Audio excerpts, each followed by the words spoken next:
반갑습니까? 자, 오늘은 읽은 말씀을 가지고 이 세상 마지막 때의 징조들, 그런 주제로 말씀을 전하겠습니다. 이 복음서의 마지막 때에 관한 가르침의 말씀들이 있습니다. 마태복음 24장, 또 마가복음 13장, 그리고 오늘 우리가 읽은 누가복음 21장 말씀입니다. 여러분이 살고 있는 이 세상이 영원히 지속됐으면 좋겠습니까? 아멘. 아니면 이 죄악 세상 빨리 멸망하고 하나님 이 땅에 하나님 나라를 세우시는 그날이 새 세상이 왔으면 좋겠습니까? 여기서 아멘이 나와야 돼요. 네, 여기서 아멘. 자, 성경은 우리가 살고 있는 인간의 역사가 영원히 지속된다고 이야기하지 않습니다. 종말이 있습니다. 끝이 있습니다. 죄악으로 가득 찬 이 세상, 하나님께서 심판하시고 이 땅에 새로운 하나님 나라를 세우실 그날이 있어요. 그 나라를 세우시기 위해서 우리 예수님께서 다시 이 땅에 찾아오심을 성경은 가르치고 있습니다. 그걸 우리는 재림이라 그러고, 그게 우리 기독교의 소망이에요. 소망. 우리의 소망은 이 땅에 있지 않고 하나님 나라 천국에 있음을 기억하고 사시기를 주의 이름으로 축복합니다. 자, 오늘 말씀은 이 예수님의 제자들이 예루살렘 성에 와가지고 이제 막 사역을 하다가 성전에 갔을 때 발생한 이야기예요. 성전.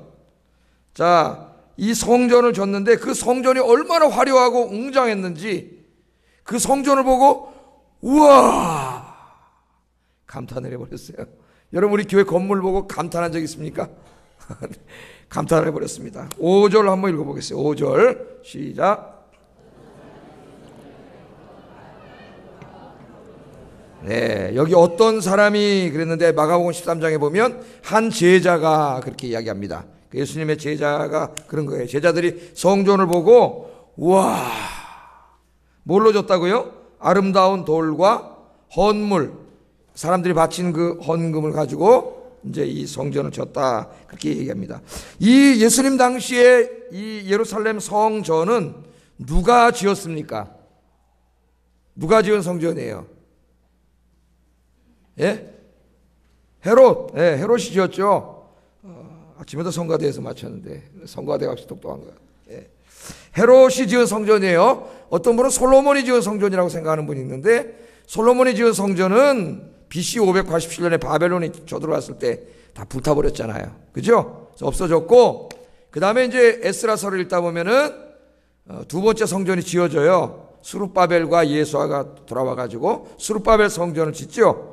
그 성전은 솔로몬 성전에 비해서는 아주 형편없는 조그마한 성전입니다. 그때 나라도 없을 때, 가난할 때 졌기 때문에 조그만 성전이에요. 그런데 이제 그 성전도 헬라, 그리스가 쳐들어와서 이제 다 거의 다 무너졌고, 그래서 이제 이 헤롯이라고 하는 사람이 세 번째 성전을 리모델링 했다는데 거의 새로 진 거예요. 새로 졌습니다.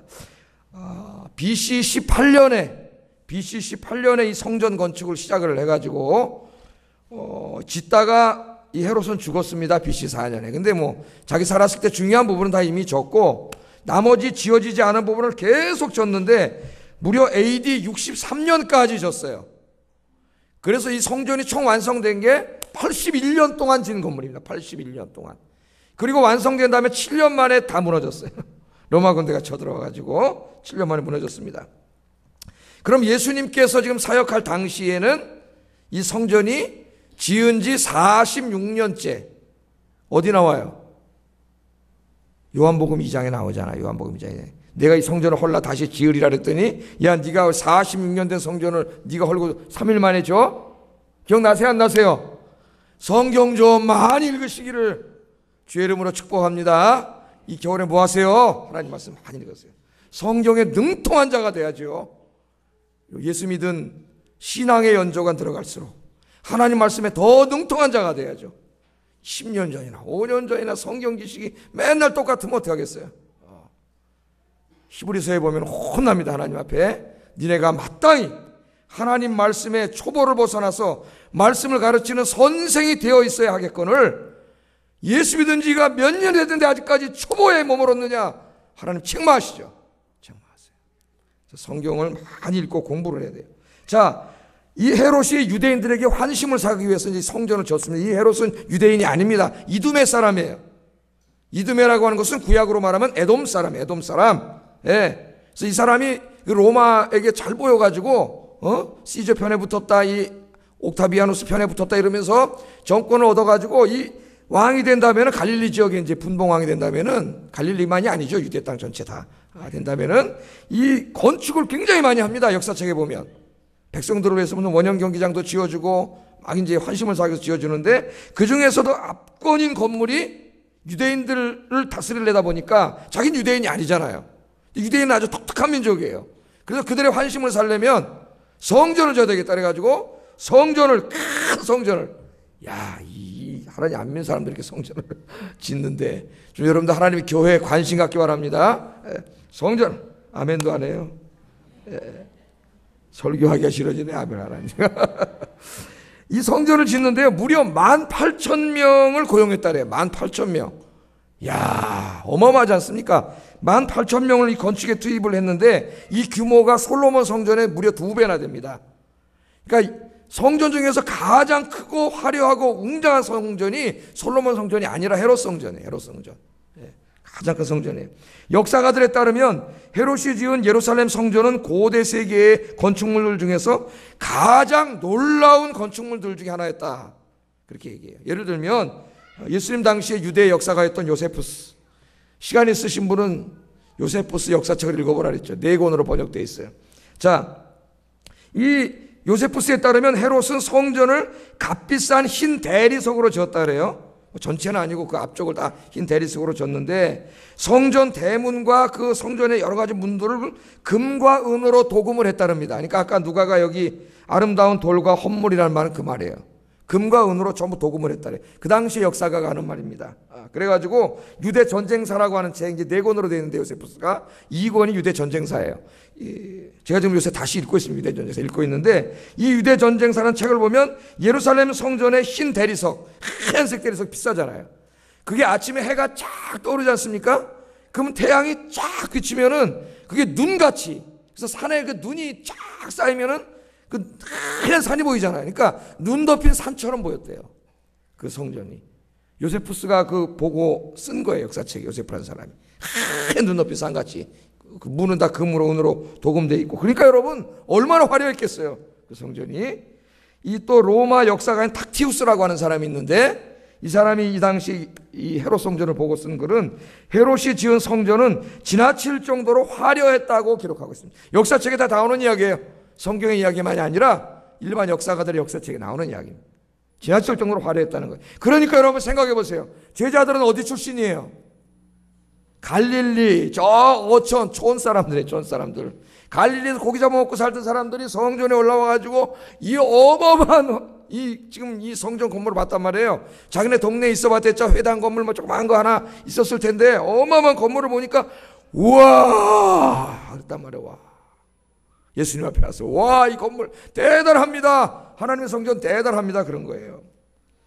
여러분 예를 들어서 시골에서 저촌이나 산골에 살다가 작고 낡은 조그만 교회들 있잖아요. 그런 데 가면 센터 리모델링도 많이 하는데 그런 교회만 보다가 서울 강남에 와가지고 2,200억짜리 다 지은 건물을 지금 딱 보면 어떻게 했을까요?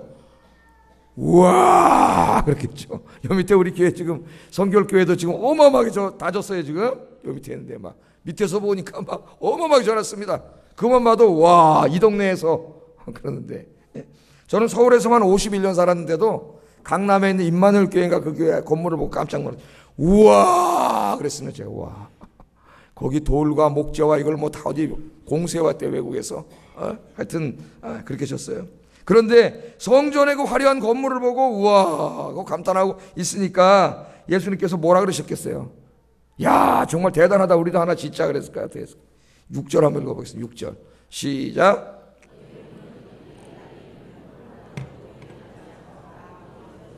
아멘. 예수님께서 뭐라 그랬냐면은 야 이거 갖고 감탄하냐? 여기 있는 교회 건물이 돌 위에 돌 하나 남지 않고 전부 다 무너져 버릴 거다. 무너져 버릴. 감탄하지 말라. 다 무너져 버릴 거다. 영원하지 않다. 그런 말이죠. 다 무너져 버릴 건물이다. 소용없는 거다. 예수님께서 그렇게 말씀을 하셨어요. 오늘 제가 무슨 현대교회가 교회 건물을 어떻게 줘야 되느냐 여기에 대해서 설교하는 게 아니고 오늘 종말에 대해서 설교를 합니다. 하여튼 극단적인 양견해가 있어요. 교회 이런 화려한 건물이 다 필요 없고 뭐 술집이든 아무 데든 빌려서 예배드리면 된다고 생각하는 뭐 이머징 처치를 준비하는 그런 사람들이 한쪽에 있고, 또 한쪽에는 막 지나치게 어마어마 화려하게 교회를 막 짓는 사람들이 있어요. 중세 때부터. 중세 때 그래서 막 성전 건물을 졌는데 예루살렘 성전을 교회로 그대로 짓라 그래. 성당 건물을 져 가지고 막 미켈란젤로 잡아다가 4년 6개월 동안 거꾸로 매달아 놓고 뭐 천장에다가 막 천지 창조를 다 그리게 하고 벽에다가는 막 무슨 성찬식을 그리게 하고 막 예수님 그 제호의 만찬 막 어마어마하게 시스타나 성당 같은 거 막 그렇게 질레다 보니까 헌금이 항상 돈이 모자라 가지고 나중에 면제부도 팔아먹고 그런 거예요. 로마 교회가. 지금도 막 무슨 어떤 저 양재동 있는 교회는 무슨 노아 방주 모양으로 해가지고 1,몇백억짜리를 막 여기 또 서초동에 뭐 모양으로 해가지고 2,200억짜리 짓고 하여튼 그런 사람들이 있고, 하여튼 저는 어떤 사람인 것 같아요. 한 중간 정도 되는 사람. 하나님께 예배드리는데 술집에서 예배 말이 되겠어요?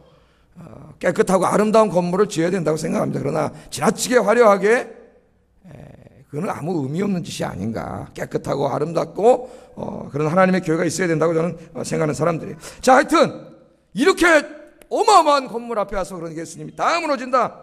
그런데 이 21장을 읽어보면 예루살렘 성전이 다 파괴되는 것을 이야기하면서 27절에 보면은 세상의 종말을 같이 이야기해요. 같이. 오늘 예수님의 가르침은 예루살렘 성전이 무너질 때의 징조만이 아니라 그걸 가르치는 게 아니라 세상이 멸망할 때 인간이 지어놓으니 화려한 건물이 무너진 것처럼 인간이 세워놓으니 어마어마한 인간의 문명이라는 것도 다 파괴된다는 거예요. 무너진다는 거예요. 하나님의 심판을 받을 때가 있다는 거예요. 예루살렘 성전이 아무리 화려하게 져도 하나님의 심판을 받아 63년에 완성해갖고 70년에 다 불타버려요. 7년이 더 없어요. 이 세상도 아무리 화려하고 로마 제국이 대단한 것 같아도 하나님의 심판이 임할 때 똑같이 멸망한다는 것을 이야기합니다. 그랬더니 제자들이 깜짝 놀라가지고 오늘 물어봐요. 그렇게 세상이 멸망한다면 그 세상이 멸망하기 전에 무슨 징조가 있겠습니까? 7절 하반절에 이렇게 물어보죠. 무슨 징조가 있겠습니까? 잘 들으세요, 여러분. 정신을 바짝 차렸어요.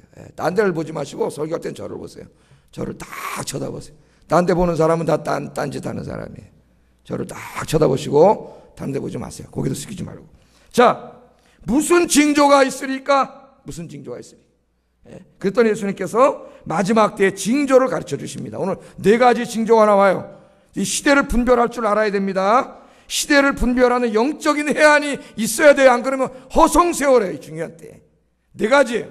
4가지. 잘 들으세요. 첫 번째 징조는 세상의 종말이 가까이 왔을 때 나타나는 첫 번째 징조가 뭐냐면은 내가 바로 재림 예수다 그렇게 주장하는 이단들이 그냥 막 나타나기 시작한다는 거예요.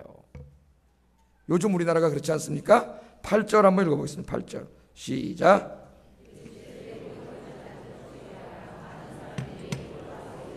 내가 그러하며 때가 가까이 왔다 하겠으나 그들을 따르지 말라. 첫 번째 징조가 뭐냐? 세상의 종말. 예수님이 오심이 가까이 왔으면 알리는 첫 번째 종말이 뭐냐 하면은 내가 재림 예수라고 하는 사람이 많다는 거예요. 그리고 오늘 예수님 뭐라 그래요? 미혹을 받지 말라. 미혹을 받지 않도록 주의하라. 주의하라. 왜? 많은 사람이 내 이름으로 와서 이르되 뭐라 그래요? 내가 그러라. 그런다는 거예요. 내가 그러라. 내가 그러라가 뭐예요? 내가 재림 예수다. 내가 다시 온다고 약속한 재림 예수다. 그렇게 주장하는 자들이 많다는 거예요. 우리나라뿐만 아니라 이런 이단들이 전 세계에 많이 있습니다. 우리나라에 제일 극성스러운 게 지금 신천지. 문선명 통일교 한참 그러다가 지가 재림 예수라 그러다 지가 죽어버렸네. 그게 뭔 재림 예수가 죽었는데, 거짓임이 들통났지. 여기 이제 죽으면 이제 다 들통나는 거예요. 얼마나 극렬한지 하여튼 지방의 교회들이 신천지한테 이렇게 맡기는 얘기면 우리가 이미 많이 했습니다. 하여튼 제 방에까지 여자 둘이 찾아왔으니까요. 들어가지고 많은 무슨 저 금반지 넣는 통을 갖다 놓고 이거를 받으시래요. 나보고 받으시래. 그 아이가 안 받으면 가져가라 그랬대. 안 가. 그걸 계속 놓고 가겠대. 그걸 가져가래. 안 가니까는 우리 집사람이 뜩 나와가지고 쫓아버렸죠. 우리 집사람 덩치 얼마나 큰데 지금. 근데는 안 가요. 저쪽 엘리베이터에 가더니요 저주를 하고 가더라고요. 저주.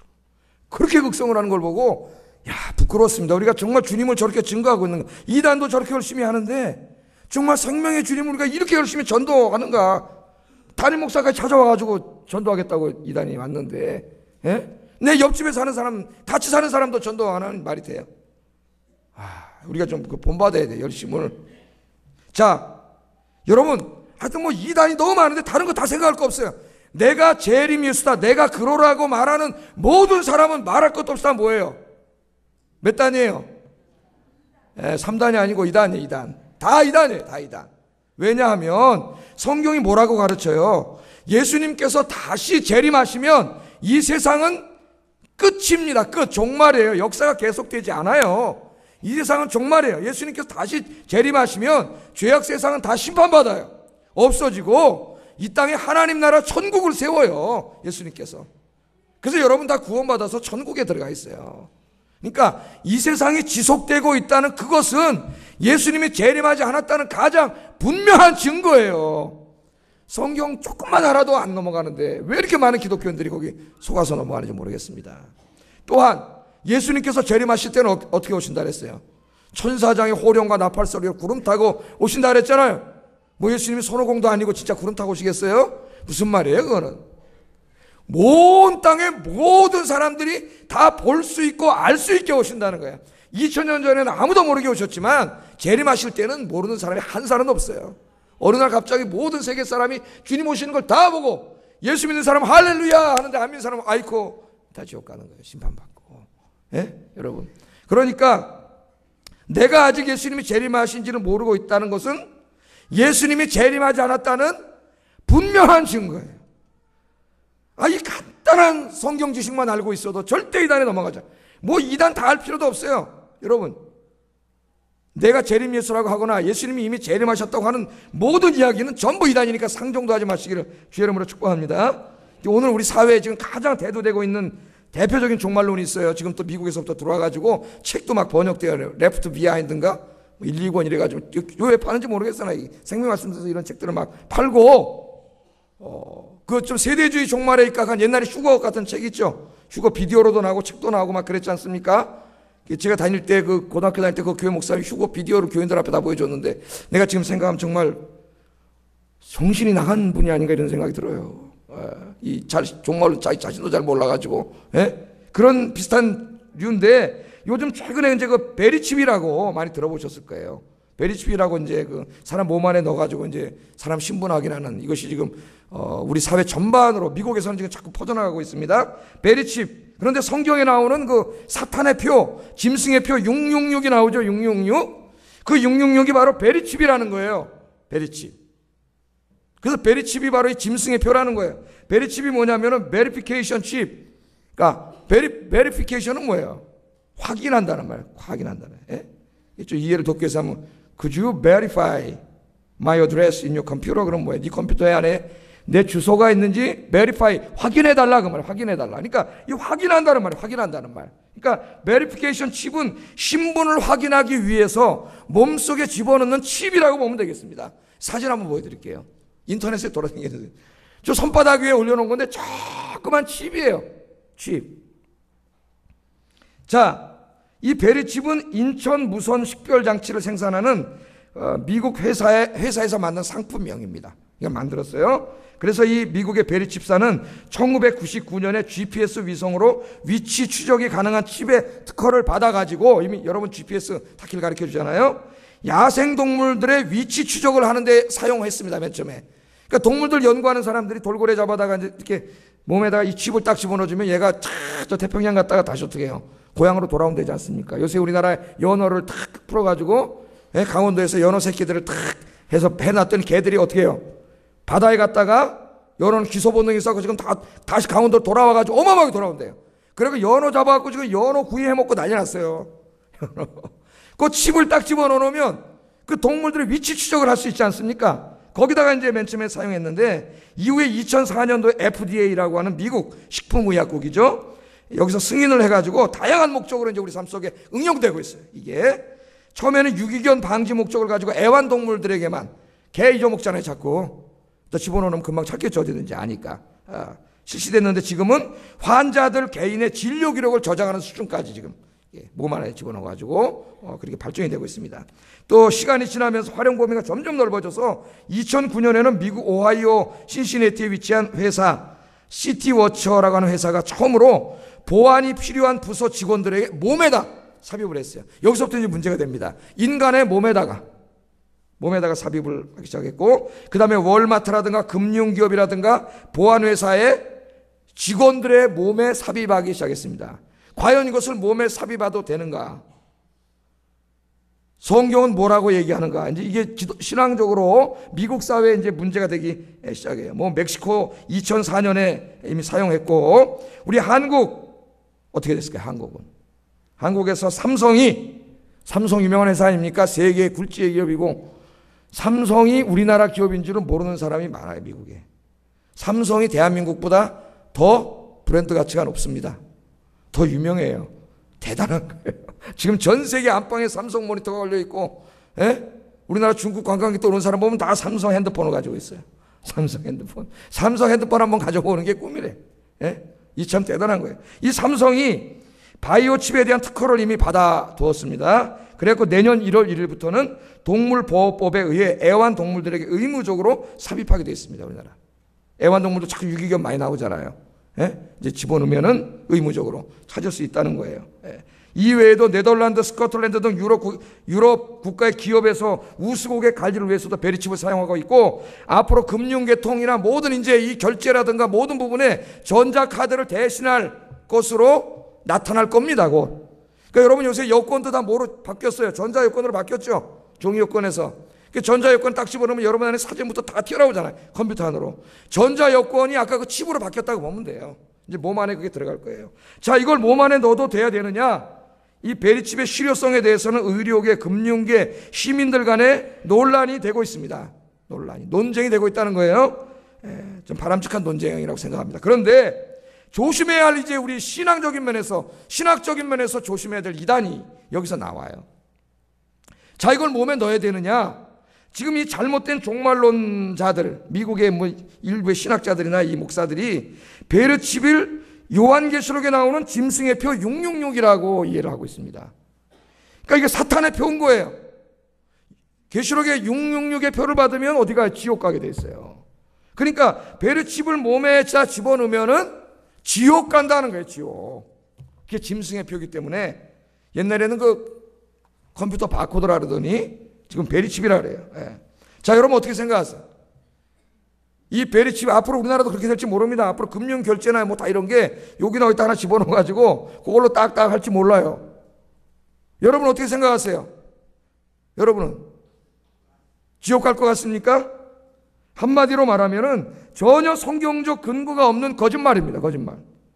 기독교인들이 베리칩의 실효성이라든가 도덕성이라든가 어떤 인권 침해적인 문제에 대해서는 논의할 수 있습니다. 그런 면에서 반대할 수도 있고, 그러나 베리칩을 짐승의 표요, 사탄의 표라고 하고 베리칩을 몸에 심는 사람들은 지옥에 간다고 하는 것은 완전히 허구이고 거짓이에요.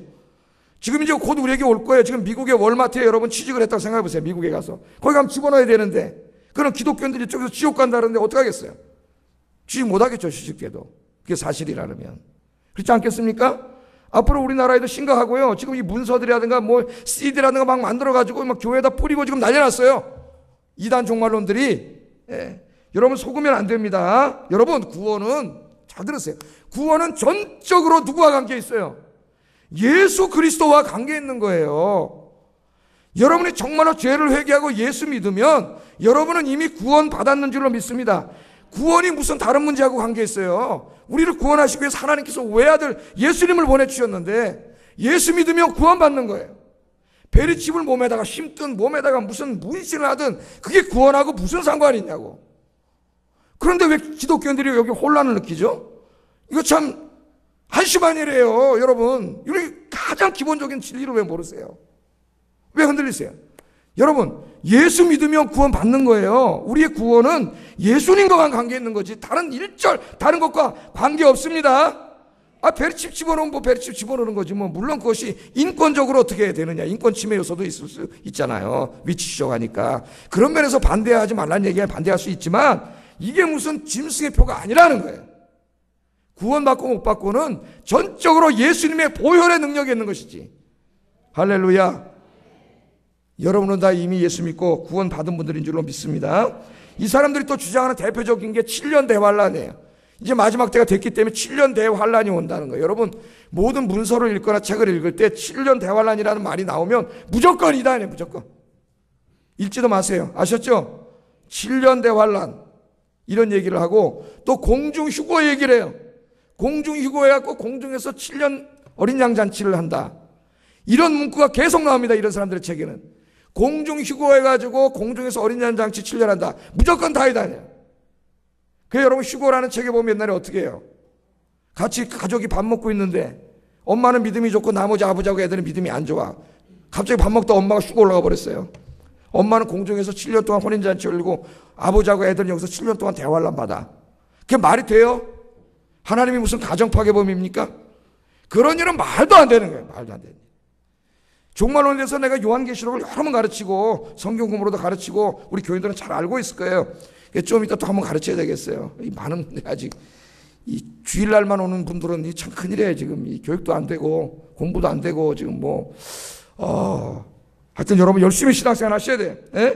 그래가지고 여러분 이 666이라고 하는 거는 성경 666이 나오죠. 마지막 시대에 예수 믿는 것을 박해하고 핍박하는 적그리스도의 이름이에요. 이름. 666이 베리칩이 아니라 적그리스도의 이름이라고. 그러니까 누군지 모르지만 여러분 이건 암호화된 글씨예요. 암호화된 헬라와 히브리어는 모든 알파벳을 숫자로도 표현할 수가 있어요. 우리말도 그래요. 그래서 우리말을 숫자로 쓰는 데가 군대예요. 군대에서 이걸 음호라 그래요. 음호. 군대는 무전을 할 때 말로 하면 도청을 당하잖아요. 그러니까 숫자로 날려요.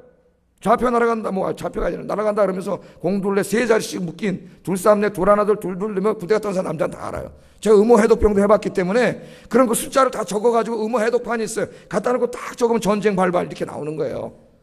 그러니까 이거 마찬가지예요. 숫자는 마지막 때 교회를 핍박하고 그리스도인들이 예수 믿는데 박해하고 이런 어떤 적그리스도의 이름, 그게 누군지 모르지만 적그리스도의 이름이지 무슨 컴퓨터 바코드나 메리칩이 아닙니다.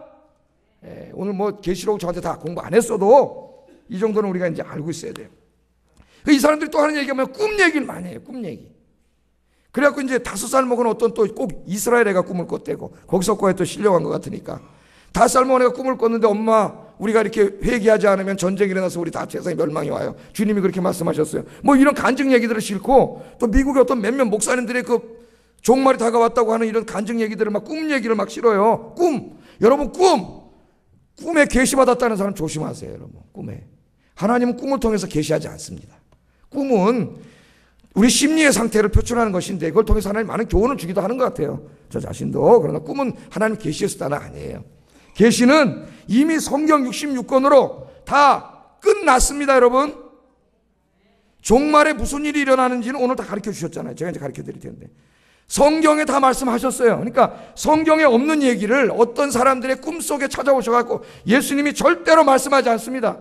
그럼 대혼란이 일어나죠. 기독교가 무너지는 거예요. 절대 그런 일이 없어요. 요한계시록 22장 18절 19절 읽어보겠습니다. 시작.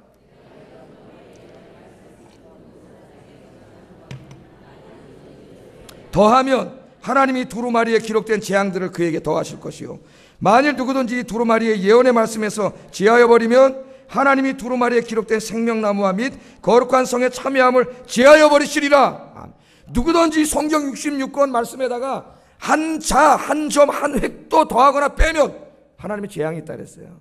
하나님의 계시는 완성됐어요. 여러분 궁금하시면 어디 읽으면 돼요? 성경 읽고 설교 듣고 성경 공부하시면 됩니다. 여기에 다 있어요. 그래서 여러분 왜 이 말씀을 하십니까? 왜 이 말씀? 예수님 뭐라 그랬어요? 미혹되지 않도록 주의하라 그랬어요. 미혹되지 않도록 주의하라면 미혹되지 않으려면 어떻게 돼요? 여러분 진리 위에 굳건히 서야 돼요. 진리 위에. 하나님의 진리의 말씀 위에 굳건히 서야 돼요. 여러분 위조 집회 구분하는 훈련을 은행원이 어떤 미국에 갔더니 거기서 일주일인가 2주일 교육을 시키는데 일주일 동안 말이죠. 위조 집회, 지구상의 위조 집회는 다 보여줄 줄 알았는데 한 장도 안 보여주고요. 진짜 화폐만 일주일 동안 보여주더래요. 진짜 화폐만. 여러분 위조 집회를 발견하려면 위조 집회는 다 봐야 될 것 같잖아요. 진짜 화폐만 보여주더라. 일주일 동안 진짜 화폐만 보고 왔대요. 근데 놀라웠게도 그 다음에 와서 근무하니까요. 위조 집회는 그냥 다 보이더라는 거예요. 왜? 진짜에 대해서 확실히 봤기 때문에. 진짜를 일주일 동안. 제가 옛날에 이렇게 중국 갔다 이렇게 가가지고 국가에서 보내려고 대학생 때 한번 갔다 온 적이 있어요. 홍콩에서 이렇게 공항을 나오는데 한 친구가 롤렉스 금딱지 시계만 한 1억씩 가는 거, 그 카피본, 그거 겉으로 보면 똑같아요. 우리가 볼 때는 딱 서가지고 탁 차고 나오니까요, 세관이래. 안 보는 것 같아. 다 보고 있다 탁 불러더라. 탁 불러요. 그더니 너 이거 카피인지 아냐고, 카피본인지. 그래 물어봐요. 그냥 그 사람들은 딱 봐도 알아. 그러니까 여러분, 제가 뭘 말할래? 여러분, 이단이 뭐 수천 수백 개인데 이단은 뭐 다 공부해 가르쳐 줬어요. 그런 거 할 필요 없어요. 헷갈려 오히려. 그런 거 할 필요 없어요. 그런 교육 나 쓸데없는 교육이라고 봐요. 물론 뭐뭐가 이단이나 정도는 알고 있어야 되겠죠. 예, 누구누구 교회 어떤 사람이 이단이나 정도는 알고 있어야 돼. 자, 여러분이 믿는 진리에 대해서 확실히 알면 여러분 이단은 그냥 보여요. 눈에 보여 다. 그래서 여러분, 제가 이 설교 강해 설교를 하잖아요. 그래서 성경 강해를 하고 이렇게 또 교리가 나오면 교리도 가르쳐주고 이러기 때문에 일단 예배에 열심히 오셔야 돼요. 예배에.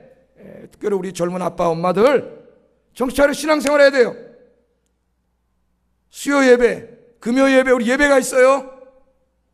예배에 참석하도록 노력을 하세요. 새벽 기도를 하면 더 좋고, 그 예배에 참석해야 되고, 그래서 말씀을 듣고 배우고, 성경 공부하는데 열심히 하고, 성경 집에서 읽고 묵상하고, 경건서적도 읽고, 신학서적도 좀 평신도로 한 신학책도 읽고 열심히 읽어야 돼.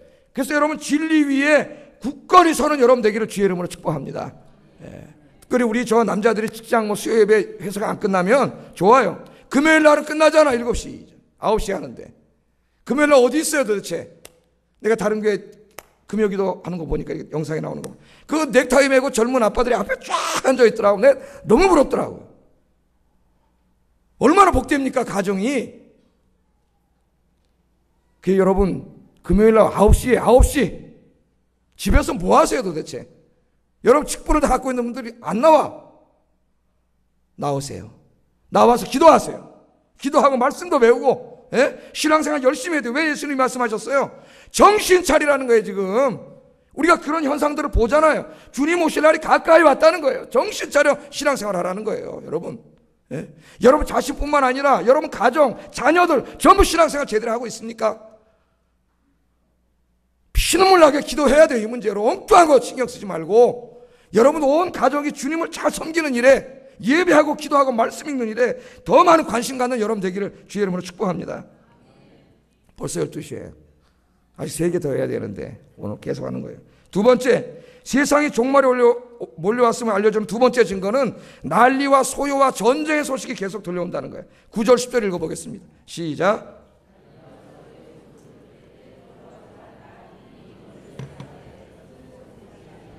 또 이르시되 민족이 민족을, 나라가 나라를 대적하여 일어나겠고. 자, 예수님이 재림이 가까웠고 세상 종말이 가까웠음을 알려주는 두 번째 증거가 뭐예요? 난리와 소요와 전쟁의 소식. 나라와 나라가 민족이 막 전쟁하는 일이 막 소식이 들려온다는 거예요. 물론 난리와 난리, 소요, 전쟁은 옛날에도 있었어요. 그런데 마지막 때가 가까울수록 더 자주, 빈번히 자주 일어난다는 거예요. 여러분 지금 그렇지 않습니까? 지금 최근에 여러분 우리는 중동 지역에서 들려오는 난리와 소요와 전쟁의 소식을 매일 접합니다. CNN 뉴스를 한번 보세요. 영어는 모르더라도 그림이라도 한번 보세요. 매일 전쟁 뉴스입니다. 전쟁 뉴스. 지구상에서 일어나고 있는. 여러분 감사하셔야 돼요. 우리 6.25 끝난 이후에 60년 동안 전쟁이 없는 평화가 유지되고 있어요. 제일 위험한 나라인데 하나님이 지켜주시기 때문인 줄로 믿습니다. 지금 여기 중동과 아프리카는 안 그래요. 여러분 대표적인 게 뭐예요? 1980년대 공산권 소련이 붕괴되면서 소련의 힘에 눌려있던 여러 나라들 사이에 민족적, 종교적, 인종적 분리를 주장하는 전쟁이 일어나기 시작했습니다. 가장 대표적인 것이 유고 연방에서 일어난 유고 내전이에요. 코소보 사태 같은 거. 종교가 다르고 인종이 다르다는 이유로 수십만 명이 학살을 당했어요. 여러분 아마 뉴스에서 몇 년 전에 다 들었을 거예요. 처참한 전쟁입니다. 지금 세계의 화약 고인 이 중동 지역을 보세요. 중동 지역. 여기 소요 사태를 보세요. 제가 한번 한 50년 반세기 동안 있던 거 한번 빨리 말씀드릴게요. 1947년에 인도 파키스탄 독립전쟁이 있었는데 이 전쟁으로 50만 명이 죽었고 1250만 명의 난민이 발생합니다. 1948년 1차 중동전쟁이 있었고 1966년 2차 중동전쟁이 있었습니다. 1954년에서 62년까지는 알제리 독립전쟁, 이때 전투요원 18만 명이 죽었고 민간인 150만 명이 죽습니다. 이외에도 2차 중동전쟁, 크루드 분쟁, 현재 터키 내전 상태인데 지금도 계속되고 있어요. 북예멘 내전이 있습니다. 1991년에 소말리아 내전이 발생해서 현재까지 진행 중이고, 또한 같은 해 러시아로부터 독립을 요구하는 체첸 전쟁이 발생했습니다. 1990년, 91년 걸프전이 있었고, 1989년 2차 아프간 전쟁이 발생했습니다. 2001년에 9.11 테러가 일어났고 3차 아프간 전쟁이 발생해서 지금 진행 중에 있습니다. 파키스탄 내란이 일어나서 현재 진행 중입니다. 2003년에 이라크 전쟁, 2006년에 레바논 전쟁, 요즘 진행되고 있는 북아프리카, 이집트와 중동 국가들의 소요 사태, 2011년 이라크 내란 현재 진행 중입니다. 2013년 나이지리아 내란 현재 진행 중이고, 말리 내란 현재 진행 중입니다. 여러분이 잘 알고 있는 우리 뉴스에도 나온 시리아 내전 진행 중입니다. 리비아 내전 현재 진행 중입니다. 지금 끊임없는 소요와 난리와 전쟁 소식이 뉴스를 통해 매일 우리 안방에 들어오고 있습니다. 여러분, 이런 소식을 들으면서 무엇을 생각하고 살고 계십니까? 저는 전쟁사를 가르치는 역사학자나 사회학자가 아닙니다. 저는 목사예요. 저는 하나님의 말씀을 통해서 이러한 일련의 사건들 속에 담겨있는 하나님의 뜻을 해석하고 알려주는 사람입니다. 오늘 예수님 뭐라 그랬어요? 이런 소식을 접할 때 끝은 아니지만 세상의 종말이 가까이 왔음을 알라. 그렇게 이야기했습니다. 왜 알아야 될까요? 정신 차려야 되기 때문에. 정신 차려서 신앙생활을 해야 되기 때문에. 하나님이 우리나라에 좀 잘 살게 해줬더니 그 물질을 가지고 하나님을 더 잘 섬기는 게 아니라 세상으로 나가고 있습니다. 우리 한국 기독교인들이 세상으로. 그래서 옛날만큼 신앙생활 열심히 하지도 않고 기도하지도 않고 봉사하지도 않고 세상을 더 사랑해. 성경이 우리에게 보여줍니다. 그렇게 해서 다 망했습니다. 다 망했어요. 아르헨티나 세계 5대 국가 중에 5대 교육 국가 중에 하나, 세계 제일 못 사는 나라로 전락해 버렸잖아요. 예? 하루아침에 무너져. 하루아침에. 우리가 정신 차려야 되는 거예요. 아, 이런 날이 가까웠구나. 주님 오실 날이 가까웠구나. 내가 이렇게 신앙생활하면 안 되지. 내 예배생활 점검해보고 내 공예배 다 드리고 있는가? 여러분, 언제 우리나라가 지금 주일만 예배 드립니까? 내가 공예배 예배 시간에 다 오고 있는가? 성경 읽고 있는가? 하나님 말씀 열심히 읽고 기도 열심히 하고 있는가? 정말 신앙생활 하고 있는가? 점검하고 정신 차리라는 거예요. 예수님께서 종말에 대한 가르침은 정신 차리라고 주신 말씀이에요. 정신 차리. 또 볼까요? 세 번째는 자연재해와 질병이 창궐한다 그랬어요. 지금 그러고 있죠? 11절 읽어보겠습니다. 11절 시작. 하늘로부터 큰 징조들이 있을 것이다. 여러분, 우리 뉴스 인터넷을 통해서 세계 도처에 일어나고 있는 자연재해 소식을 듣고 있습니다. 지진이 일어나고 화산 폭발, 홍수, 가뭄, 지구의 사막과 해일, 폭우, 폭설, 기온 상승 등 전 세계는 지금 자연재해로 인하여 두려움에 떨고 있어요. 아는 사람은 두려워요. 그냥 무식하게 모르고 사는 거예요, 우리가. 식자우환이라고. 물론 자연재해와 질병도 옛날부터 있었습니다. 그러나 마지막 때가 되면 이러한 일들이 더욱 빈번하게 나타날 거다. 그런 소식이 더욱 자주 들려올 거다. 그런 말이에요. 지진 때문에 제일 두려움에 떨고 있는 나라가 일본입니다. 여러분, 바로 어저께 그저께 새벽에 일본 후쿠시마 지역에 다시 7.1도짜리 강진이 발생했어요.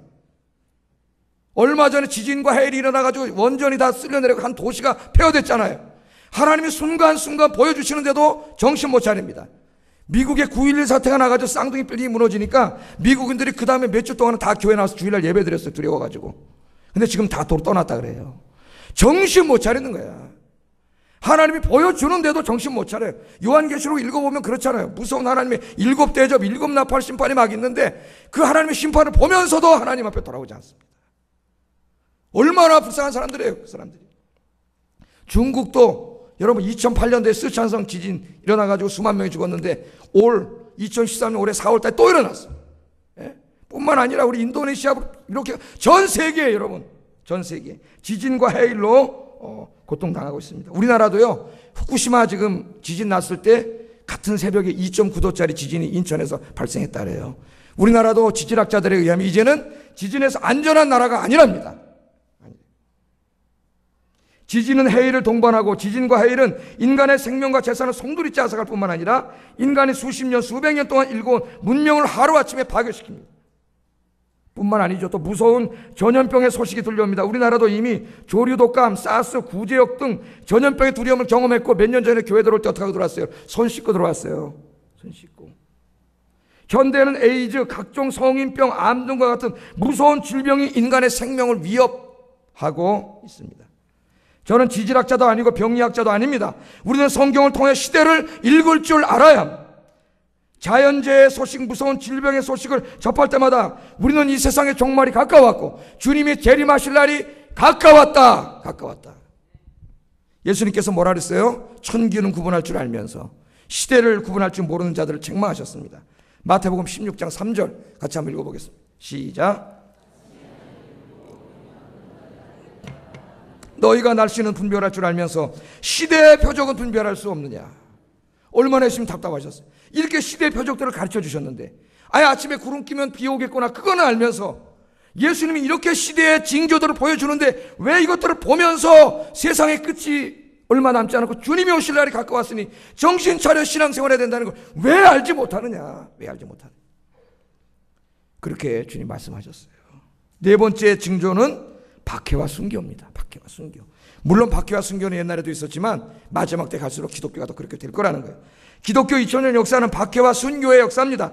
초대교회 교인들 중에 수많은 사람들이 순교했어요. 20세기 중엽부터 일기 시작한 공산주의 혁명하에서 수백만 명의 기독교인들이 박해를 받고 순교하고 감옥을 갔습니다. 우리나라도 일제치하에서 신사참배를 강요당했고 끝까지 거절했던 수많은 기독교인들이 핍박을 받고 순교했습니다.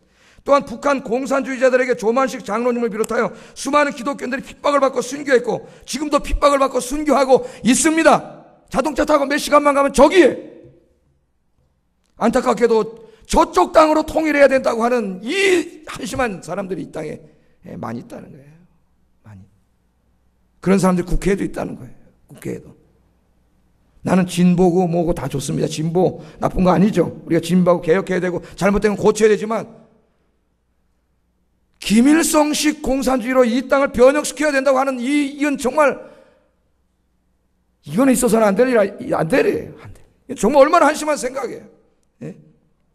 저희 아버님이 미국 사람인데 1947년에 월남을 하셨어요. 왜 넘어오셨냐 제가 지난번에 처음으로 물어봤더니 오시는데 북한군 소련군이 들어와가지고 제일 먼저 집을 다 뺏겼답니다. 신호지에 있는데 집을 다 뺏기더니 저쪽 초가집 같은데 조그만 데다 이렇게 거기가 몰아가서 살게 하더니 그 다음에는 매일 학교운동장을 불러내갖고 사상교육 시키고 뭐 시키고 이 살 수가 없대 무섭고 두려워가지고 그래갖고 17살 때인가 부모님을 놓고 신의주에서 여기까지 오다 잡히면 죽는데 죽을 고비를 몇 번 넘기면서 그렇게 신앙의 자유를 찾아서 이제 주님 오신 분이에요. 여러분 제가 뭐 얘기하려고 한 건 아니고 하여튼 북한을 위해서 많이 기도해 주세요.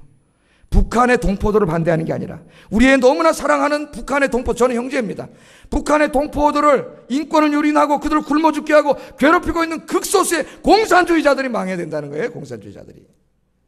우리가 기도해야 돼요. 지금 모슬렘 국가와 힌두교 국가에서는 예수 믿는 사람들이 엄청난 핍박을 받고 있습니다. 지금 이 시간에도 많은 기독교인들이 환난과 핍박 속에서 신앙생활하고 있습니다. 그들을 위해서 기도해야 합니다. 특히 북한의 공산 정권이 하루빨리 무너지도록 우리가 날마다 기도하고 우리 동포들에게 신앙의 자유가 하고 저 북한 땅에 신학교가 다시 세워지고 교회가 세워지고 삼천리 강토에서 하나님을 찬양하는 그날이 속히 오도록 기도해 주시기를 주의 이름으로 축복합니다. 또 지금도 안 믿는 가정이나 다른 종교를 믿는 가정에서 힘들게 신앙생활하는 분들도 우리 주변에 있습니다. 명절 때마다 제사 문제로 고통당하는 분들이 있습니다. 승리할 수 있도록 여러분이 기도의 후원자가 되시기를 주의 이름으로 축복합니다. 불신 사회 속에서 기독교 신앙을 지키려고 불이익을 당하고 핍박을 받는 분들이 있습니다. 신앙의 양심을 지키고 믿음의 가치를 지키다가 경제적인 손해를 보고 진급해서 누락되고 사람들로부터 따돌림을 받을 수도 있습니다. 회식 자리에 가서 술 안 먹으려고 하다가 분위기 깬다고 동료들로부터 면박을 받을 수도 있습니다. 여러분 그 명성교회 그 장로님 전도왕 장로님 책까지 썼잖아요. 이름이 생각이 안 나는. 법무부 장관이 주는 술 한 잔을 거절했다가 기독교 내가 장로니까 못 마십니다. 그랬다가 미움을 받아가지고 저 지방으로 밀려가가지고 아직까지 승진하지 못하고 검사로 그런 불이익을 당하면서도 믿음의 가치를 지키는 분들이 그런 고귀한 분들이 우리 주변에 얼마나 많은지 몰라요. 특별히 요즘 우리 젊은 청년들이 학교에서 직장에서 믿음의 가치를 지키려다가 조롱을 당하고 따돌림을 당하고 있다고 합니다. 신실한 청년들이 술과 담배를 하지 않고 클럽에 가지 않고 성적 순교를 지키려 하면 세상 친구들이 조선시대 사람이냐 핀잔을 줍니다. 천연기념물이냐고 조롱합니다. 그래서 처녀와 총각이 결혼해서 아기를 낳으면 천연기념물이라는 우스갯소리가 있습니다. 우리 사회가 지금 그렇게 됐습니다. 내가 우리 딸 얘기를 들으니까 요즘 교회 다니는 친구들 만나보면 대학 가서 대부분은 술을 마시고 어떤 애는 클럽에도 간다는 거예요. 안 믿는 친구를 만나면 술 먹고 토한 얘기밖에 안 한대요. 여자애들인데 새벽기도 오다 보면 지금도 신촌에서 새벽에 어디 클럽에서 놀다가 술 취해가지고 비틀거리면서 길 건너는 젊은 여자애들 남자애들이 많습니다. 너무 안타까워요. 제가 얼마 전에 총신대학에 채플에 설교를 하러 갔더니 거기 젊은이들이 몇백 명 모여가지고 그 금요일날 찬양하고 낮에 하나님 예배를 드리는데 얼마나 예쁜지 너들이 최고다. 너들이 최고다. 할렐루야. 하나님 누구를 기뻐하겠어요? 여러분, 여기 특별히 젊은이 여러분, 절대로 그런 데 가지 마세요. 요한계시록 18장에 뭐라 그랬어요? 거기서 나와. 잘 들으세요. 거기서 나와. 그들의 죄악에 참여하지 말고 그들이 받을 재앙을 받지 말라. 할렐루야. 부활하신 예수님이 엄격히 경고했습니다. 거기서 나오라 그랬어요. 가지 마세요. 나오세요. 따돌림 당해도 괜찮아요. 왕따 당해도 괜찮아요. 거기서 나오세요. 거 참여하지 마세요. 거기는 하나님의 재앙과 심판이 있습니다. 심판. 여러분, 우리가 예수님 믿는 것 때문에 이런 조롱과 핍박을 받고 있습니까? 이상하게 셀 거 하나도 없어요. 생각할 거. 왜? 당연해요. 마지막 때는 그렇게 된다 그랬어요. 예수님이. 그런데 예수님께서 그분들을 축복하십니다. 마태복음 5장 11절 12절 읽어보겠습니다. 시작. 모든 일을 말할 때에는 너희에게 복이 있나니 기뻐하고 즐거워하라. 하늘에서 너희의 상이 큼이라. 너희 전에 있던 선지자들도 이같이 박해하였느니라. 아멘. 여러분, 하나님의 상이 큽니다. 오늘 마지막 19절 한번 성경 보고 읽어보겠습니다. 19절 성경 보고 시작. 19절 시작. 여러분이 구원받으려면 어떻게 된다고요? 인내해야 된다 그랬습니다. 이런 핍박과 조롱 속에서 여러분이 인내하고 믿음을 지키고 믿음의 가치를 지키고 여러분의 신앙생활을 정신 차려 열심히 해야 이 어두운 세상으로부터 여러분이 구원을 받는다 그랬어요. 제가 그래서 우리 은한테 그랬습니다. 네 그래서 하나님이 교회를 만드신 거야. 너 혼자는 세상을 이길 수 없어. 그래서 학교에 가면 예수를 잘 믿는 친구들 서클, 기독교 서클에 가서 함께 신앙생활하면서 이겨나가야 하고, 교회 와서 믿음의 친구들을 만나서 함께 신앙생활을 하고 이겨나가는 거예요. 오늘 여기는 청년들도 많이 나오는데 청년들은 좀 청년부 예배에 나오세요. 여러분 청년 때 청년부 예배를 나와야 돼. 여러분 중요한 시기예요. 이 시간을 지나면 여러분 언제 청년부에 나올 거야. 청년부에 나와서 함께 모여서 기도하고 이런 문제를 이야기하고 성경을 공부해야 돼요. 그래서 청년부를 왜 만들어 놨겠어? 여러분 오늘부터 깊이 생각하세요. 곰곰이 생각하세요. 오늘부터. 그래서 함께 나와서 청년 때 이런 문제를 갖고 고민하고 기도하고, 함께 성경 공부하고 주님을 정말 잘 믿어서 마지막 때 주님 보실 때 정말 여러분 잘했다 칭찬받는 사람이 돼야 되지 않겠습니까? 오늘 설교를 마치겠습니다.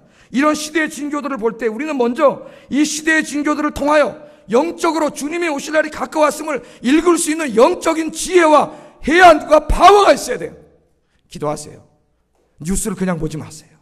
성경에 안경을 끼고 보세요. 그래서 정신 차려서 더욱 열심히 신앙생활하고 예배와 기도와 말씀 생활에 더욱 열심히, 주님 오실 날이 가까웠습니다. 더욱 열심히 신앙생활하는 여러분 되시기를 주의 이름으로 축복합니다. 기도하겠습니다.